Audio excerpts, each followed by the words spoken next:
कोल्हापुरातील शाहू मिल चौकात आज दुपारी 4:30च्या सुमारास भीषण अपघात झाला। राजारामपुरीकडून शाहू मिल चौकमार्गे उद्यमनगरकडे जाणाऱ्या क्रेटा कारनं 3 दुचाकींना उडवलं। ही धडक इतक्या जोराची होती की दुचाकींचा अक्षरशः चक्काचूर झालाय। या भीषण अपघातात दोघांचा जागीच मृत्यू झालाय।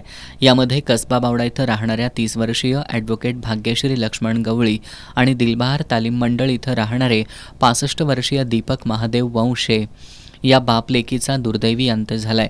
तसंच उदय नाईक आणि धनंजय करंजकर या जखमींवर रुग्णालयात उपचार सुरू आहेत। वाहतूक पोलिसांनी ही सर्व वाहनं तात्काळ या ठिकाणाहून हलवत राजारामपुरी पोलीस ठाण्याच्या आवारात आणली। घटनास्थळी पोलीस अधीक्षक योगेश कुमार गुप्ता, DYSP प्रिया पाटील यांनी भेट देत पाहणी केली। यामध्ये कारमधील राजारामपुरी 8व्या गल्लीत राहणाऱ्या 19 वर्षीय मयुरेश योगेश पाटील याला पोलिसांनी ताब्यात घेतलंय, अशी माहिती DYSP प्रिया पाटील यांनी दिली। कोल्हापूर शहरामध्ये शाहू मिल चौकात एक ॲक्सिडेंट झालेला आहे, ज्याच्यामध्ये एक क्रेटा 4 चाकी गाडीने 3 टू व्हीलर गाड्यांना धडक दिलेली आहे। याच्यामध्ये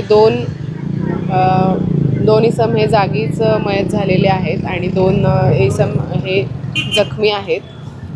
जो क्रेटाचा चालक आहे त्याला आपण ताब्यात घेतलेला आहे। याच्यामध्ये चौकशी चालू आहे आणि गुन्हा दाखल करण्याचं प्रोसिजर सुरू आहे। प्राथमिक माहितीच्या आधारे मी तुम्हाला फॅक्ट सांगितलेले आहेत। आणखी चौकशी अंती पुढे गोष्टी समजतील। नेमका अपघात कसा झाला हे सर्व घटनास्थळाचा CCTV प्राप्त झाल्यानंतर उघडकीला येणार आहे। त्यामुळे CCTV प्राप्त करण्याचं काम पोलिसांकडून सुरू आहे। रात्री उशिरापर्यंत गुन्हा दाखल करण्याचं काम राजारामपुरी पोलिसांकडून सुरू होतं। भीषण अपघाताची माहिती मिळताच बघ्यांनी घटनास्थळी मोठी गर्दी केली होती।